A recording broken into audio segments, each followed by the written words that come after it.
So, first official podcast. Katz is taking a toke, because we are definitely not fucking doing this sober. We're getting high as fuck. But it's Canada, so that's okay now. I don't actually know how I feel about the legalization other than I'm happy that we don't have to worry about it when we go outside. I already had a card, so I didn't care. But I know. You had a prescription. hello, welcome to the first podcast. I'm here to discuss topical things that are going on, mostly in the political landscape. I will focus on Canada as I'm a Canadian, but I have a lot of interest in British politics, and I follow American politics as well, so I might have some comments or opinions to make about those subjects. But as I said, mostly Canada. Not a fan of Trudeau. I'm going to say that off the bat. I did vote for him the first time around, but I didn't. that is not. That's a whole other podcast of itself. I didn't fall for his pretty boy antics. As I said, that's a whole other podcast. Well, I'm Finnamy. I am co-hosting for a little bit until you figure out what the fuck you want to do with this. I'm going to be, I guess, the liberal perspective. I'm so bad with all the terms. Because you've told me before I'm technically a socialist Democrat. But... Well, I mean, she'd be a socialist Democrat in terms of an Angela Merkel style Germany. Socialist Democrat, Christian Socialist Democrat. She would probably vote Democrat in the U.S. because there are only the two parties, realistically. I mean, she'll try to be more of the progressive voice, as much as she is middle of the road, but I would like a bit of a progressive perspective to keep this as unbiased as possible, as I am very against the progressive agenda and the progressive ideology, everything it stands for, intersectionality, the current third wave of feminism, or fourth wave of feminism, whatever wave we're currently in, not true feminism, fake nonsense, man-hate, stuff that I'm sure we've all heard before, but I'm hoping that I have a different perspective to offer as a Canadian. Well, and I think having us both with our different perspectives, because we do have a lot of differing opinions, not just on politics, but I think that is important because we can have an actual conversation about a range of things, and we will be able to incorporate both perspectives into this narrative. And again, the goal, obviously, is to get big enough that you can have more interesting people on than me. As much as I love doing this with you, and it's the first one. It's been an interesting project already. But it's been an experience getting this set up, that's for sure. But definitely the goal is to have more interesting people, more range. But going off of that, seeing as it's our first podcast, and because yet still after many, many conversations, I don't understand why intersectionalism is so pushed by the left agenda. I really don't get it. I gotta smoke some of that special French tobacco quickly. But just because, again, when I hear intersectionality, I'm hearing it's just identifying different identities. Groups. It's not identities. It's groups. And no, stop. That's the inherent issue. Is the groups. Is that... Well, it just becomes endless, wouldn't it? The amount of groups that you could identify with is just enormous. It's you could literally list so many things.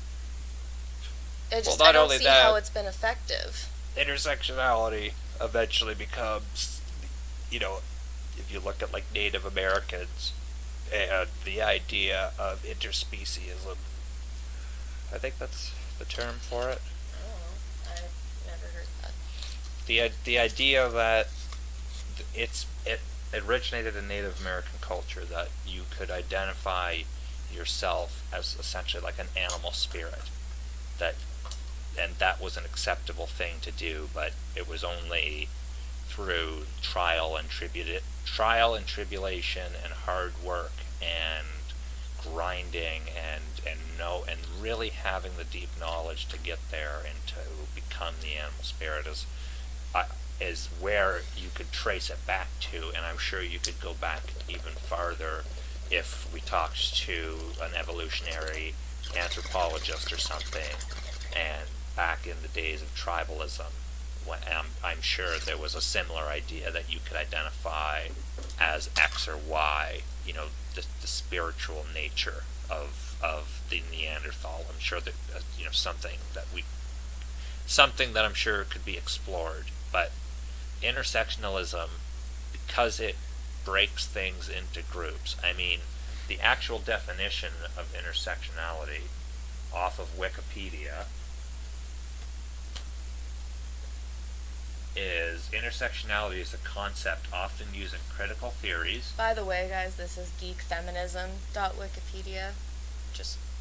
I don't know if there's a difference. I can give this one answer. Yeah, no. This is fine. I'm sure it's often used in critical theories to describe the ways in which oppressive institutions, racism, sexism, homophobia, transphobia, ableism, oh my lord, xenophobia, and classism are interconnected and cannot be examined separately from one another. Okay, but see the etc.? It just goes on. Wikipedia says intersectionality is an analytical framework that attempts to identify how interlocking systems of power impact those who are most marginalized in society. So that would be a more conventional definition. The original definition would be a definition that someone of a more, like geek feminism, that sounds like some hardcore hyper left-wing fucking nonsense. So no, I don't like that. That as much as that definition kind of gets more into the root of it, the Wikipedia, how it's an interlocking mechanisms of power and how it impacts those who are most marginalized. That's how it's presented. But the interlocking systems of power goes back to the idea of the Marxist theory of the class versus the oppressed class versus the non-oppressed class, the bourgeois versus the proletariat. And Western democracy broke away from that idea with individualism, and how individual competency is the way to go, and merit and competency are how people earn things. And no one with any sense really argues that there aren't systems in place that probably marginalize others. However, if you're on a team in school and you pick someone you think is good at a sport over someone who's not good at a sport, you've technically marginalized that person not good at a sport. So the idea that marginalization is inherently a bad thing is not bad. That's wrong. We marginalize pedophiles. We marginalize Nazis. It's just a social tool, essentially. It's like the idea of hierarchy, and how Jordan Peterson showed that how the chemical makeup of a lobster's brain is similar to that of a human, and how the serotonin and lack of serotonin levels in their brain of a winning versus defeated lobster are similar to that of someone who is high in serotonin or low in serotonin as a human. And so he showed through that the evolutionary mechanism of hierarchy, that there isn't the idea of your brain has a hierarchy of structures and institutions that it follows, and he proved that through evolution that set of structures has stayed intact from the lobster to the human. And people make a joke like, oh, it's the lobster guy who wants to talk about lobsters, and you're really skimming over the fact that he's just shown something incredible, that through evolution, that whatever you believe, that evolution is a scientific fact now, that we can prove it. So regardless of if you think that God was the reason for evolution, or evolution was a natural process, whatever, it's shown that that structure and hierarchy of the brain has stayed intact over millions of years, and that's insane. And to say that, again, that being, marginalizing, or I'm trying to think of what the other word for like marginalizing someone is. Oppressing? Not even oppressing, but so if you pick someone over someone else, you're not just marginalizing them, you're discriminating. One sec.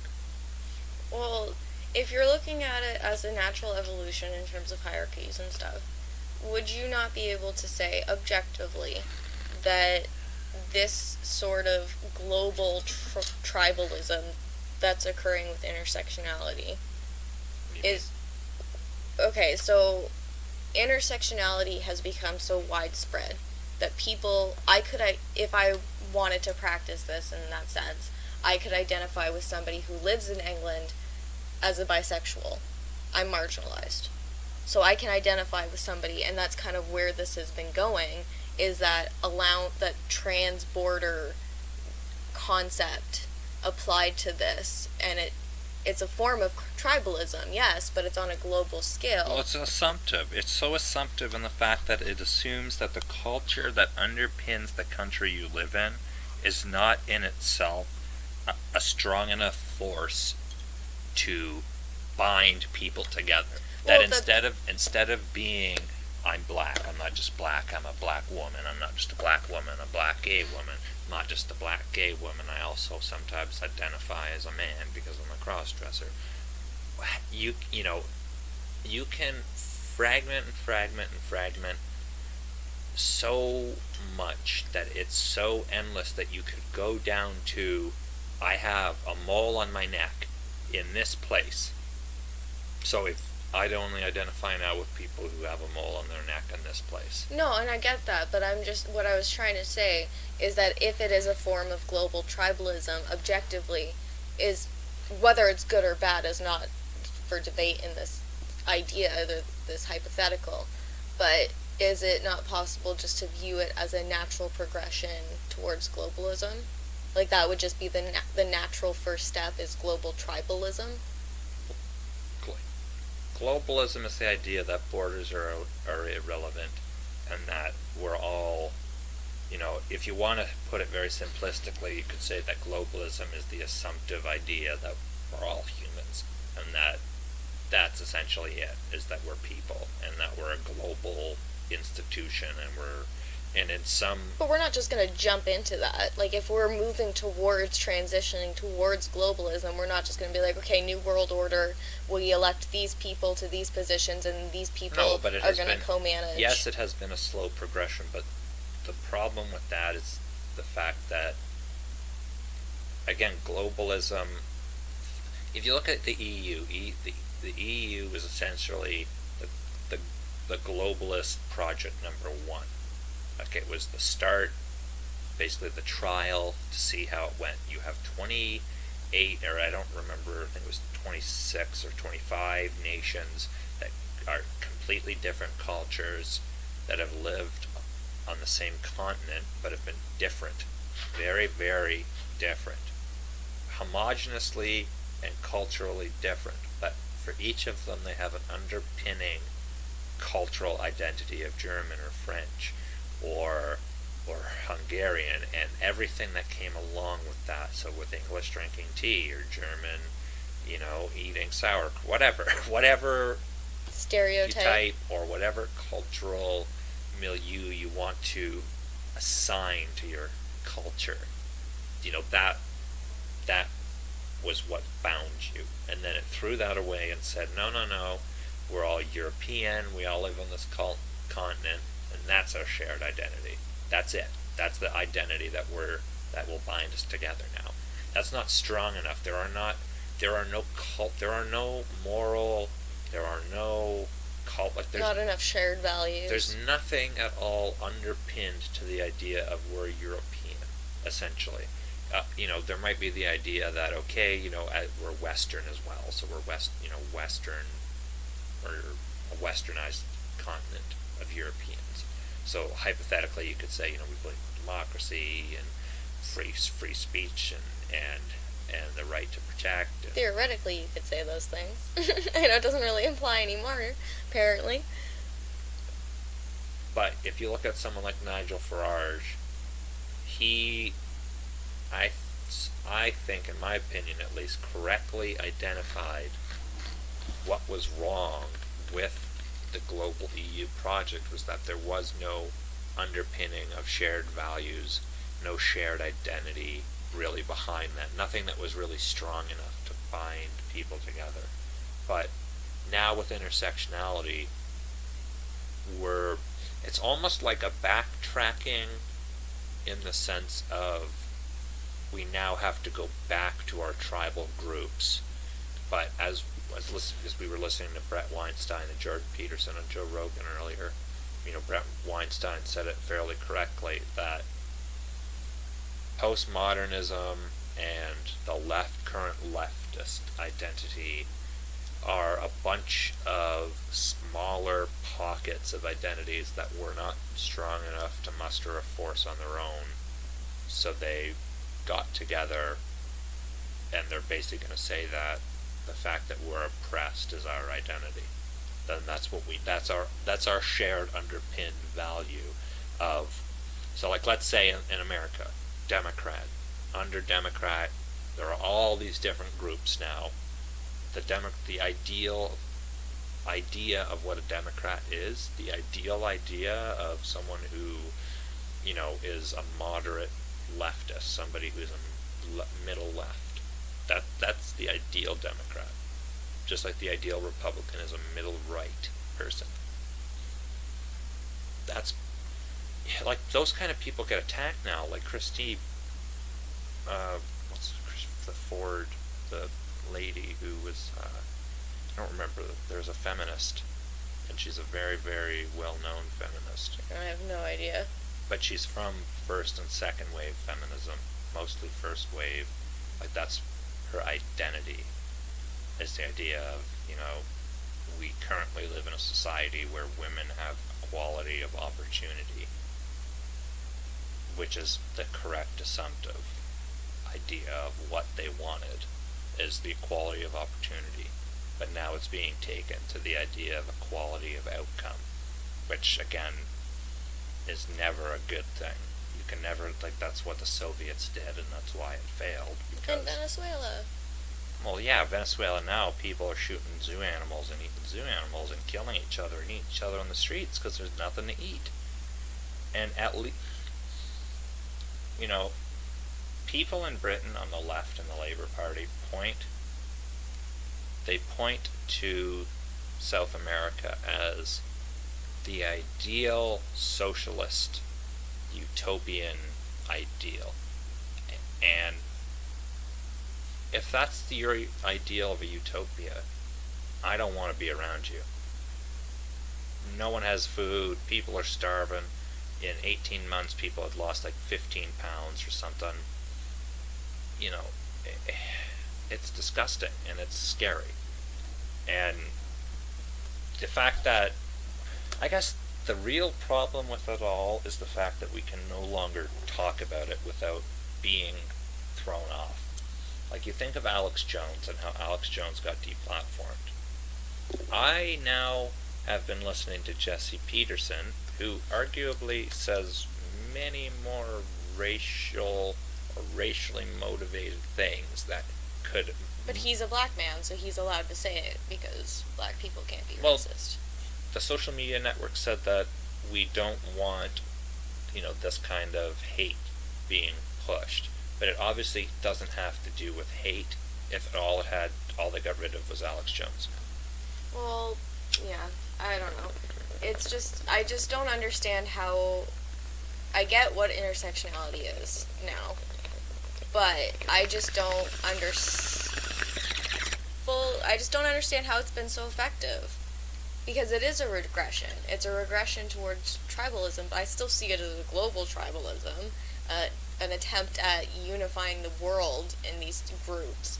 But again, I don't understand how it's been so effective, because it can't be effective. You could fractionalize down to the smallest person. It's been effective because it took over our institutions of knowledge to begin with, and it slowly degraded the pillars that held up our ideals of university, which was, free. So I heard someone say that hate speech isn't free speech, and the unfortunate consequence of free speech is that there are going to be people who say things that to you are reprehensible and beyond the pale. Well, it's just nobody can listen to anybody who has a different opinion anymore. In Canada, we can't even host talks, public talks at universities, private talks for universities, because they're going to be shut down by threat of violence, like they have been multiple times in the States, or through disruption and protest.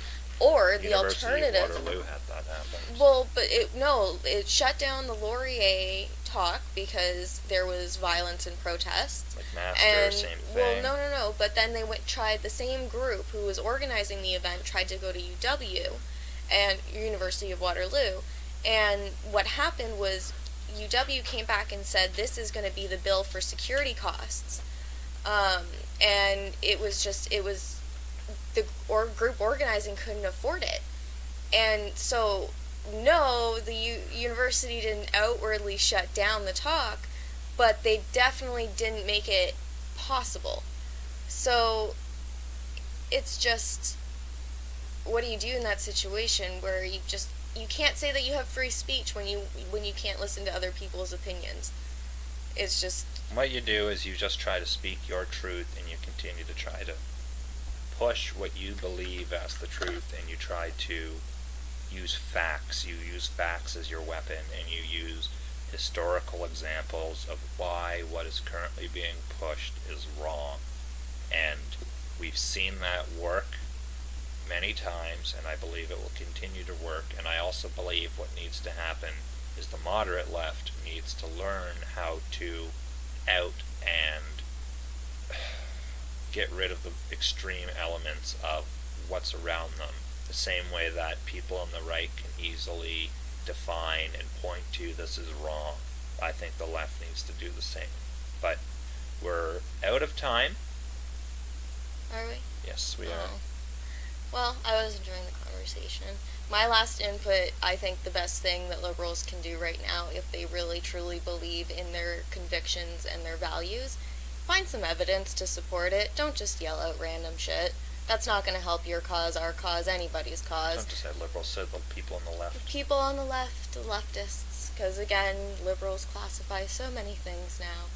But again, we are out of time. This has been a very enjoyable first episode, and thanks to anybody who decided to stick it out with us. Have a very nice day. Have a nice time, and thanks for listening. See you next time.